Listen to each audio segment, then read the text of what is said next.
dadak kulaan, mesem karo tanggane, mesem karo maratuwane, mesem ketemu sedulur menika dadi ati seneng wong akeh dadi lan amaliyahipun. Laras.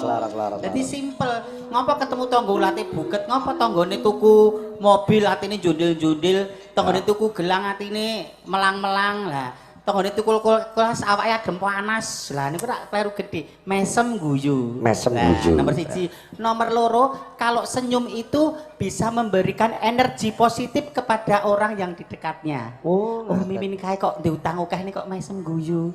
Berarti kae ora mung dipikir tok ning bakale disaur. Berarti kentir. Kok kentir piye to Mas? Oh mimin kae di masalah nang ora diketok-ketokke, ora diumbar, masalahnya nang medsos. Lho, sapa sing ngumbar masalah nang medsos? Misale sing tak tuju wong kok diutang ra nyaur, sing tak tuju jane ya sile ra nyaur utang. Ning kabeh kanca sak grup ngerti. Oh. Ra beneran karo bojo, bojone rung maca ning tanggane telung desa kabeh wis maca. Jadi bijaklah dalam menggunakan medsos. Lah, ngono lho, Jas.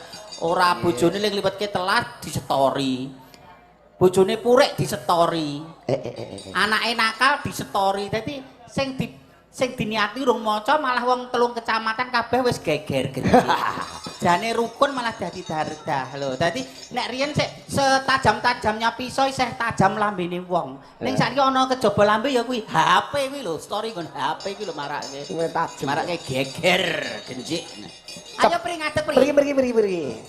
Ayo rono no. Gendere Pak Bid, gendere. Disepoti napa ngeten lho kan kula kaya Mbak Yosi blitar nek kula ora ya. Ayo Mas Pati. Aja ninggal aku trimo bonceng. Wiwit budal janjine bebarengan bareng karo lambe abang bos kakiwan. Roriane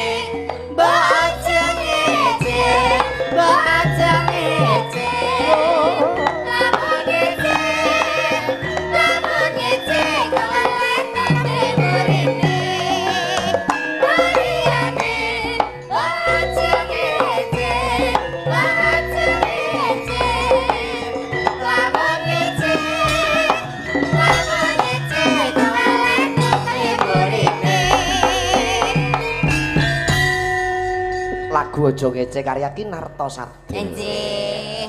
Piyayi asli Klaten, Mbah Narto. Saking Krangkungan Wedi Klaten. Nggih. Gelo tembe mburine aja ngece. Nah, jangan mengejek, jangan memandang rendah orang lain. Nah, sak elek-elek wong mesti duwe keluwian, sak bodho-bodhone wong duwe kepinteran. Sugeng rawuh Bapak saking kepolisian, Bapak Babinsa, Bapak keamanan, sugeng rawuh Pak polisi. Ya akrab men kita bisa. Nggih nembe ngendikan ra. Nggih sugeng rawuh. Nek weruh Pak polisi iki Pak Babinsa sembah nuwun Pak polisi. Hawane kaya pengen dibedil ngono. Ya ora. Pengayom adem hawane Pak, alhamdulillah. Ayem ketunggon bapak-bapak aparat ya nak, sing pengen nentremke suasana hiburan ing dalu menika. Nggih. Tasih nyawiji kalian menika cakrane ngeran. Nggih lerser. Menika saking Bu Lipah kala mau nyuwun lali janjine. Laju kemawon nggih. Nggih. Kang Mawibawa. Ning sing gumyak ya nak. Lemu joget totalitas. Oh, ngono. Aja ngilang-ilangke lek ku gladi sliramu. Sliramu iki apa? Lek gladi apri niku le sliramu. Oh iya. Jane gelunganmu dirubung laler iki apa jane adres ora to? Mosok gelungan dirubung laler. Berarti bener omongane Rangga ya. Oh, kuwi mono tawon emas. Jenenge dirubung tawon aku madu to, Mas. Oh iya. Apa kuwi anu ya lek kaya iwak asap ngono. Tawon madu ngisep sekar. Dadi guru kaya aku kudu sing sabar. Iya. Coba lali janjine langsung dangdut Mas Rangga. Langsung Mas Rangga. Nggih, heeh. Sing kendang bar mau unek-unek kayak ngono. Nggih, kesanipun semangat nggih, spirit motivasi. Oh iya. Ayo, Coba kayak ngapa? Ada sekolah Lampung, ketokno kridamu, Mas. Sar ayo Ya. So.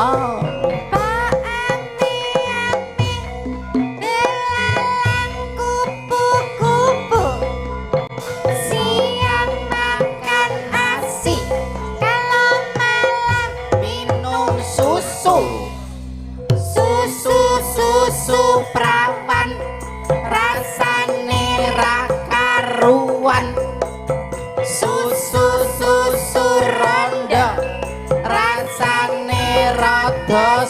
apa? Susu benci kuwi yang Paling bergizi. masuk Mas Rangga.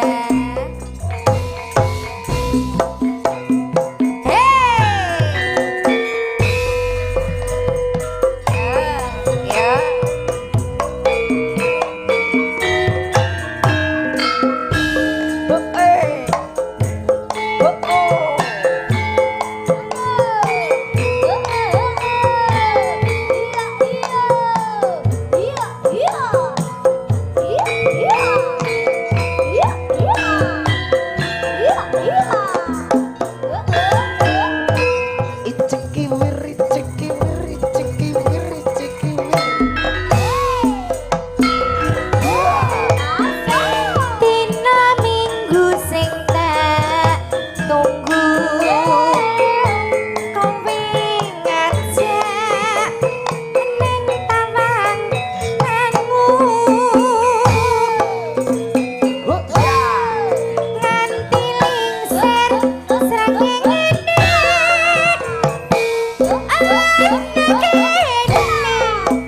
aku nunggu kowe ya Tak SMS basi. Tak telepon malah kok pateni. Matur sembah nuwun. Mangkel aku. Mangkel. Aduh. Yen kepathok pipimu mesti tak siwa. Jas.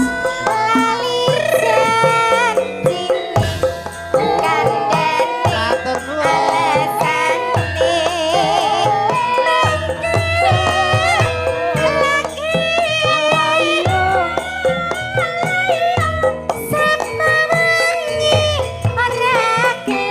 Hey.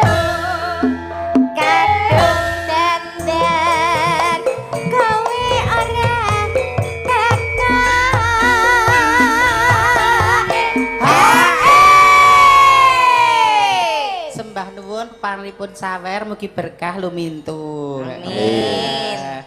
Dilebokke celengan ya, Le, ben lumpuh. Bijine celengan apa? Nek celengan Bagong kae dipecah setahun pisan lah nek kono le mecah piye? Tukon bobok, tukon pilih laris. Laris iki nggon kene. Tukang bobok ki rak dienggo kesel. Kesel. Tukang pilis ki dienggo ngelu. Laris ki ben pagaweane laris kok sing kene. Lah aku sing gawean laris. wis laris sing rong laris iki laris. Gila.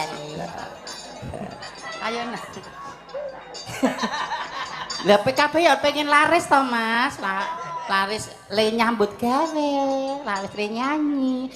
Jan-jane kowe neng ngendi? Lakatmu sajak nyubriyani. Atiku sujanana kowe kancan karo liya cakrane rat. Ada.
wong wedoke umume ae Mas kok ngantek keguguran kuwi tanggung jawab piye?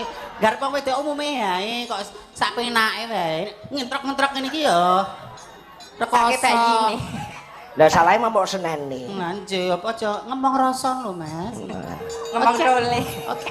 Kita lebih energik lagi. Jangan kalah sama perempuan asli. Oh iya, jangan mau kalah sama perempuan asli. Jangan sampai kalah. Kok jenengan dadi kemayu ta, Pak? Aku iso kesetrum karo kowe. Kok anak dia kudu menang. Ade kalah wedok kudu menang liyane. Ayo. Ayo. Janjane kena ngendi.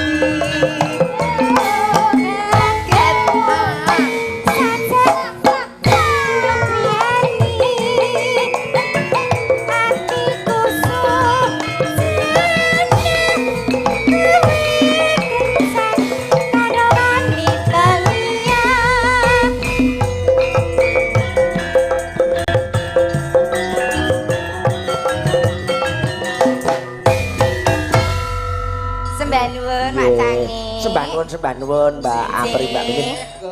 Tak gawake minum. Oh, alah. Mikir kene. Nggih karang menika panggunge menika rumpek. Jane upama ning kene iso wis jembar nggih jane menika. Nggih, amin. Nek penonton sing mriku mboten pirsa. Ketinggal. Nggih. Nggih, aduh. Iko Mas gapoke nyawang wentesku hae ngopo to Mas?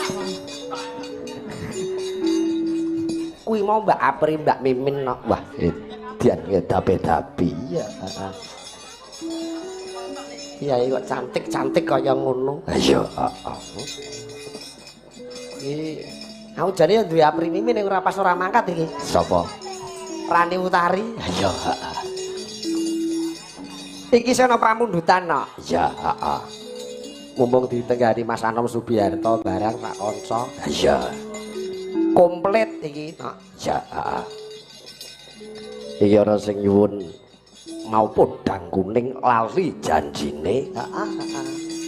Dipinangani sing nembang sapa? Coba Mbak Yosi Dian Pratiwi. Oh iya, ning kiwa kotak kene ya. Iya. Sing saka Blitar. Saka Blitar. Oh. Iya. Wah, wis nek iki sing nembang gedhok kuwi mau no. Nek jogete ngono ya, wah. Kalah luwes karo Apri. Apri ya, aku gumbur ki mbiyen oleh latihan iki kepiye carane ngono kok ya iso demes kaya ngono. Wong ning omah iki dipasang kaca gedhi ngono kae. Monggo Mbak Yosi mriki Mbak Yosi. Blitar kutha cilik kang kawentar. Ati bali gunung kelot sing ayomi lita jaman jepana tegeman Bapak Brahma sing dipimpin Satriati nyimpen awun desa Mojokai ana candi penadaran lita nyimpen layane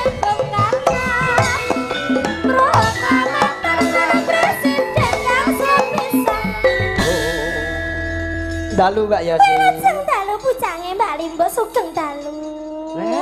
Nggih. Dalu menika penggemar Cakran Ningrat setia ngetutke terus. Sing setia ngetutke ora penggemar Cakran Ningrat tok. Lembing-lembing kok tuban nek iki sing katut kaja negara ning. Iya. Iki ora dikipatne lho ya niku napa karpet-karpet niku lembing tok. Nah iya. Menika wonten pamundutan. Nggih, napa Nggih. pamundutanipun? Saking Mas Budi SP podang kuning dipun bawani. Podang kuning. Injil leras. Nggih. Duh, aluse kaya ngono. Pendapat Mbak Yosi tentang Mbak Apri, Mbak Mimin kalau wis pundi? Sangat bagus. Nek di Apri niku pancen nggih sopan, santun, baik. Nek Apri. sing tuwa ngono lho. Heeh. Omongane biantere ra jamak kemayune pol-polan kaya ngono. Rumangsa senior. Rumangsa senior rumangsa apik dhewe. Lah iya. Nyen sewu Mbak Yosi menika napa Mboten. mboten? Lah napa to? Kok lingino kalih kula kok suarane banter Anu, Lek. kamu nggak bisa membedakan suara banter karo suara berpower. Oh, Berpower menika, bervolume. Anu mboten, kula niku mboten anak ping 7. Oh, wujud menungso. Gak, ya mosok ciduk, ya menungsa ta ya. Oh, lah nek kula ora jaran sak kandange kula kau. Nggih. Monggo Mbak Yesi. Nggih, Mbak. Menapa nganu Mbak Apri menika nggih, Mbak Mimin menika nggih niki muridnya sampean apa Mbak Yosi niki? Janipun pengin dados murid kula. Ning amargi watak wantune menika kok kula mboten remen. Oh. Dados kira-kira bocah kok nranyak karo guru. Niku kula singkirke. Pancen ngoten niku, pancen. Gurune iki ya regah kalah jawane ngono. Karo murid-murid iki gah kalah. Nek dhek inces niku dadi bal-balan terus bendino ngoten niku dhek. Dadi nek pawasane Yosi pun rada apik nu tau nyolong swanten kula. Oh, ngono. Coba dibuktekke swara colongane kok Mimin iku ya ngapa? Tak colong sithik tok lho, Pak. Bawane Asmarandana kenging sinem nggih kenging manut. Nadyan wujud, ngoten nggih saged. Nadyan wujud temong peksi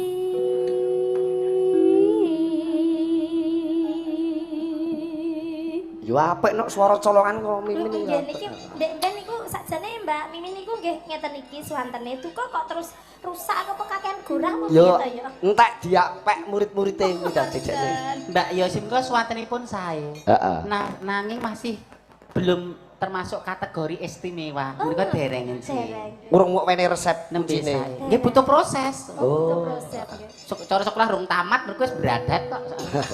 Nek sing istimewa kados napa? Nggih kados Bunda Mimin Oh dong.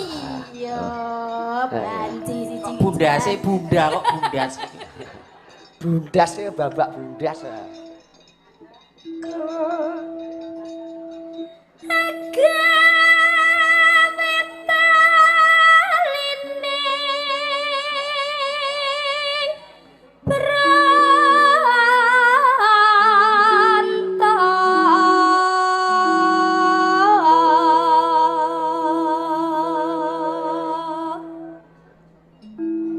Halus manis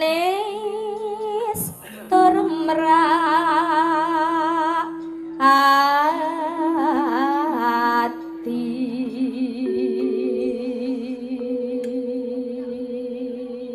Putrane pinten mau Mbak Yosi? Insyaallah 7. 7 ya wah. Awake cuwilik ngene iso nglairke bayi 7. Anu, bayi adalah sebagian dari hobi. Oh, iki nek wedhus jenenge reden. Dadi kosot mana. Ya sih ya ngono lagi nyapu ning latar srek telepok. Anakku metu ngono. Isah-isah. Anakku Ora to, Pak. meneh. Niku jane manak apa nelek jane telepak. Lah gampang manak men ya, sing penting sehat kabeh nggih. Alhamdulillah nggih. Nggih. Orang yang sering melahirkan itu nek wong wedok niku umure dawa. Umure dawa. Nggih. Terus nek nglairke ping 3 padha karo munggah Munggah kaji. Ping pisan niku padha karo munggah kaji ping 3. Lah kula kan pun ping 7 kari ngitung. Selikur. Sudah, nggih, wis ora usah kakean ragat ya toh, rasa lunga adoh-adoh ning Mekah ya toh, wis padha karo munggah kaji ping 21. Ibu-ibu, panjenengan ting mriki sedaya nggih, resep supaya tidak mahal naik haji pun mang boyang bayi mawon. Rugi. Biro umrah rugi. Rugi mengke entek editake. Nuruti resepmu malah edan kabeh. Engko mesti dikritik karo gurumu Mimin kok. Tak kon. Masa ngoten? Kok gampang ngritik to? Mano. Wasa menggan kula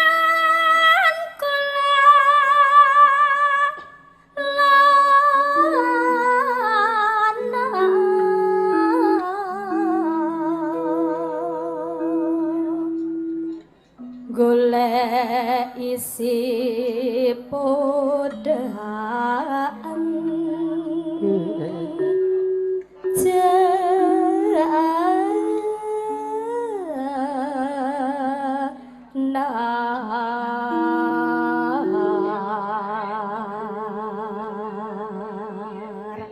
Saking pesiar penggemar Sigit Arianto. Wah, payu.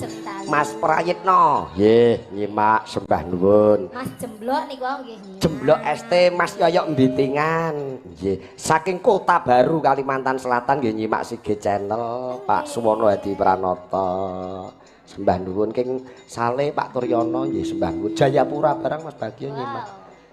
Ajeng. Ibu bunga ingatiku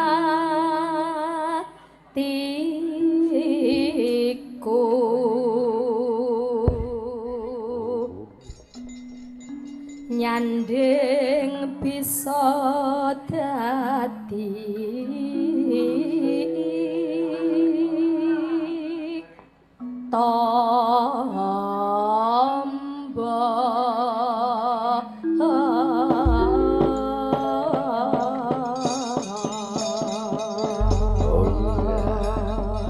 Podang kuning. Mbak Yosidian Pratiwi. Iya. Buka saka Bonang ya ora apa-apa no. Lancaran sik. Iya, heeh. Engko dikendangi ala Mas Gapuk. Iya, heeh.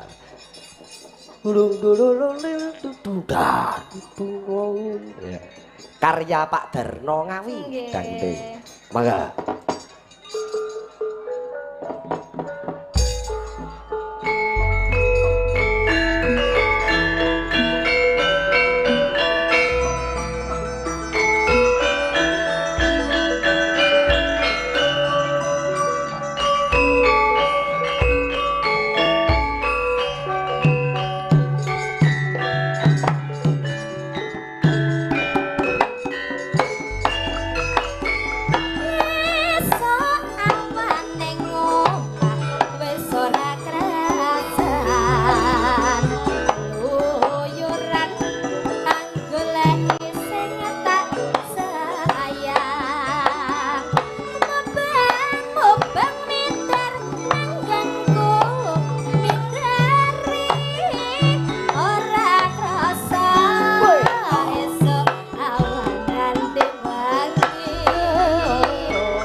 Slow dangdut Mas Rangga. Saya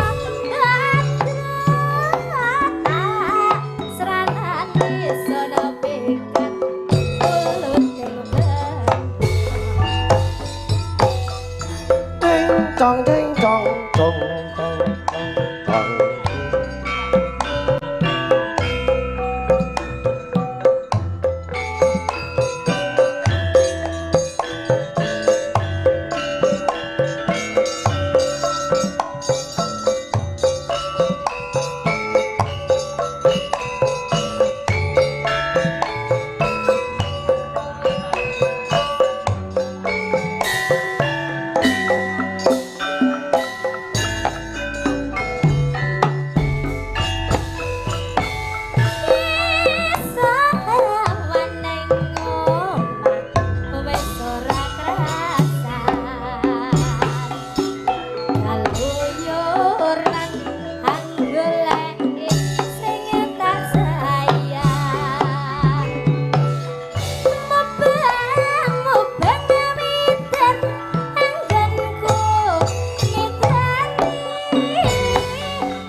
luar biasa. Matur sembah nuwun. Sami-sami Mbak Yosi. Iya. Bodang kuning. Pamundhane Mas Budi SP ditunggani ning kono sembah nuwun. Wah, jan kendangane keplakane elok ya no. Wah iya. Sing kendang kuwi jenenge ya Mas Sigit. Oh ngono to? Iya, Mas Sigit. Iya. Padha. Tak titeni kok no angger jenenge Sigit iki ketek bocah kok pinter-pinter ngono Mas. Iya. Sing bunang, sing bunange Sigit tambahan kok no anyar-anyaran. Asline jenenge Gur Saiton. Mula undang-undane Anton ngono mbiyen kae. Ya ora kuwi asli aja. Coba. Mau bar Mbak Yosi sadurunge Mbak Mimin Mbak Apri siji neh sinden kuwi ya. Iya. Ki berdua. Mbak Ima karo Mbak Desi ben ono kancane ngono. Oh, ya iki no Mbak Desi iki adike Mas Ndoyi Dwi Handoyo. Wow, ngono. Iya.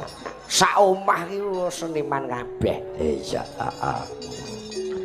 Ya diaturi rene. Iki Mbak keluargane Mbak Lipah iki sing warise Mbak Desi. Oh ngono. Sing kebangetan Ndoyi ku dulure duwe gawe kok malah campur saren. Lah iya.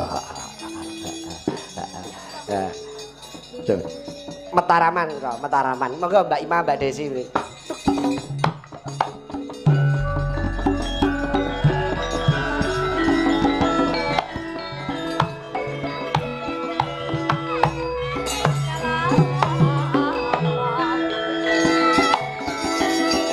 Sini sini.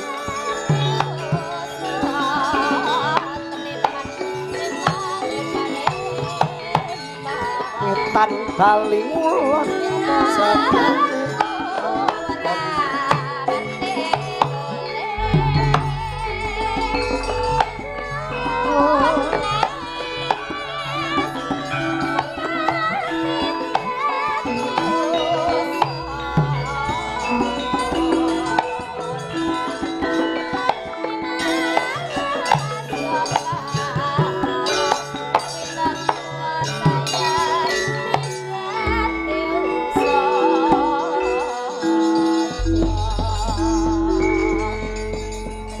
jan Ima kalah dhuwur karo Desi saiki. Iya.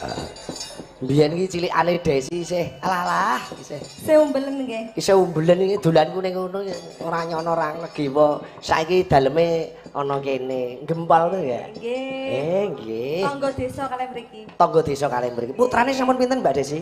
Nembe setunggal. Nembe setunggal, alhamdulillah. Nembe setunggal sak meneh gedene. Mbak Yosi sing 7 wae sak awet cilik. Iya, pawakan iki beda-beda. Oh ngono. Mbak Desi iki jejere Mbak Ima. Ngono. Nek Mbak Ima putrane pun pinten Mbak Ima? Nembe 3. Nembe 3. Melu seneng. Anak adalah pengikat keutuhan rumah tangga. Ya. Dadi yen kowe duwe anak kuwi kudu bersyukur tenan. Saurane nek kowe pirang-pirang tahun lehmu omah-omah ora kagungan putra, upama terjadi padu perselisihan.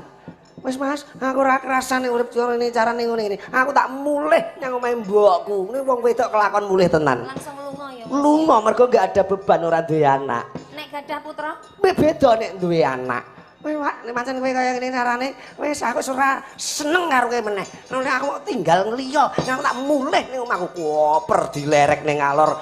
Dol lerek ning kidul dol taleni rapi metu digeret tekan latar sekalingan. Ngene tak tinggal anakku piye? Balik meneh. wong wedok lho Mas ngono kuwi. Jadi anak adalah pengikat keutuhan rumah tangga. Disyukuri, banyak anak banyak rezeki. Ya ta. Lah kuwi sok ben Apri Mimin kuwi nek ora duwe anak, ndak dina tukar padu karo sing lanang. Solusine kudu njupuk anak pek-pekan. Anak pupon. Anu Mas, yo duwe bojo. Iya duwe. Ya lanang bojone. Ya sembarang sok lanang sok wedok. Lah iki sing sir anak asuh. Dia anak asuh. Lah iki sing meh diasuh sing gender. Terus dadine anak asuh. Malah. Menika pamundutan saking tuan rumah. Inggih menika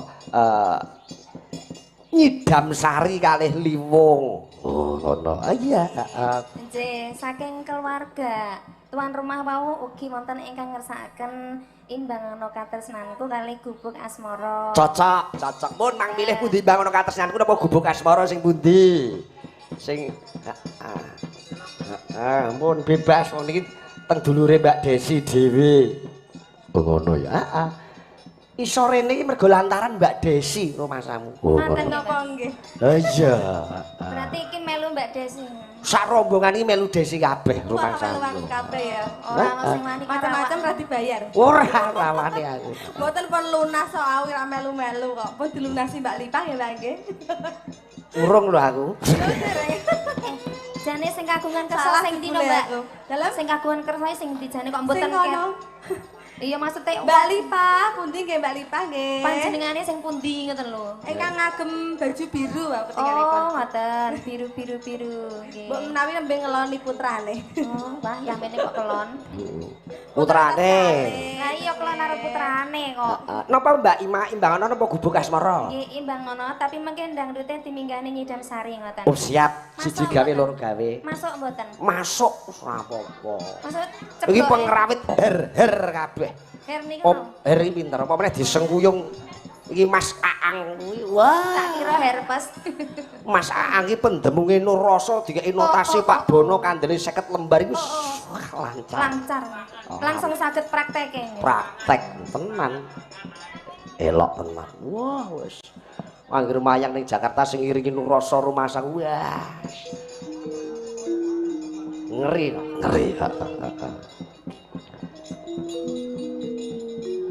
Pelok 5 karya Mas Sri Susilo Tengklek Imbangono Katresnanku. Saben dina. Mawibawa niki. Oh iya no. Paruan ya, Mbak ya.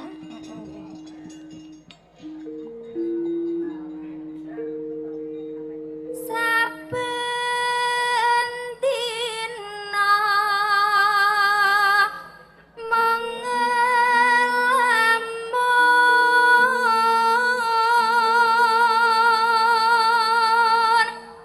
Suarane awet. Aja pilek lho, mangku ketularan aku. jenengan ku apa awet mangkat niku pilek malah nulari kancane. Priksa. Wis. Pun nggih. Angen bring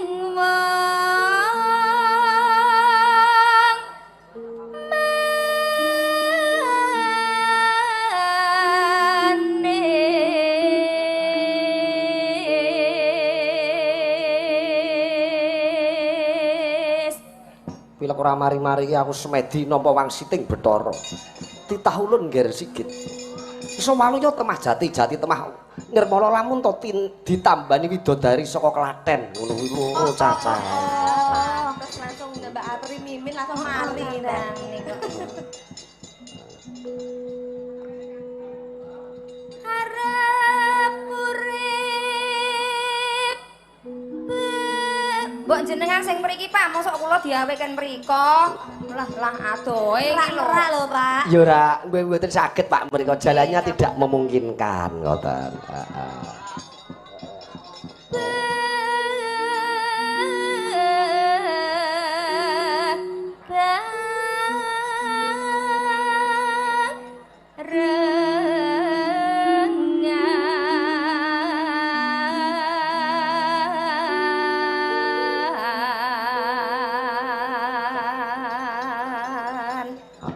Mbak Desi ya. Bunga susah.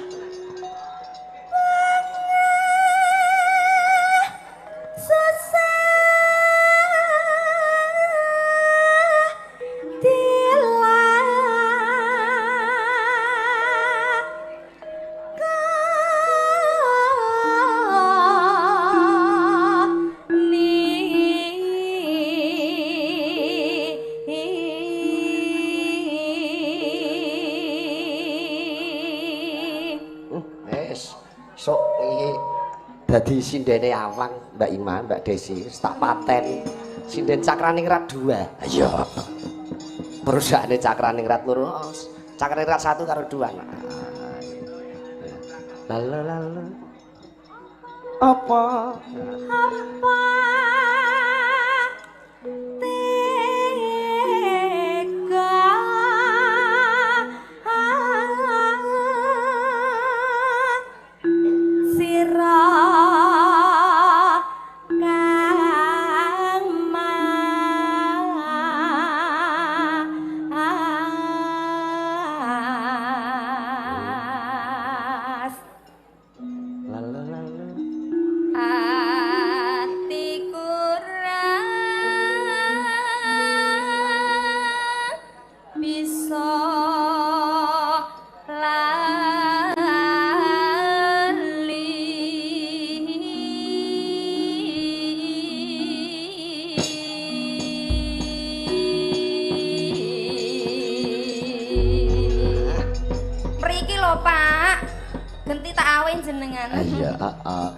Nggih mboten saged. Mboten saged ya, Pak. Dalange nerak-nerak niki. Nerak-nerak penontonnya kathah sing teng ngajeng do lenggah mriku. Anu ngendikane isin Mbak kula lek nyawer mriko ngoten. Oh, ya dititipne kancane. Nggih, diamplopi mawon langsung diterke mriki.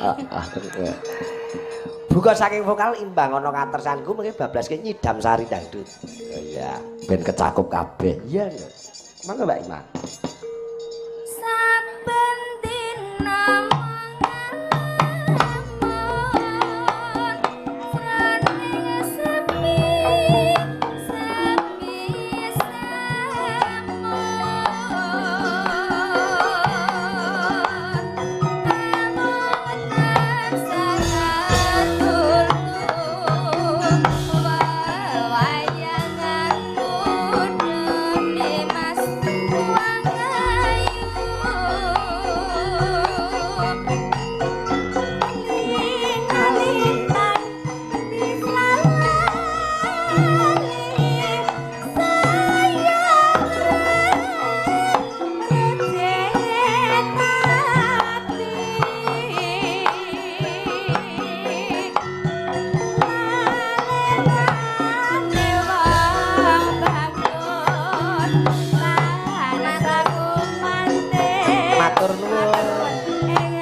Matur nuwun Mbak Ima kali Mbak Desi. Ya, Mbak Desi asli Jepang. Bluro.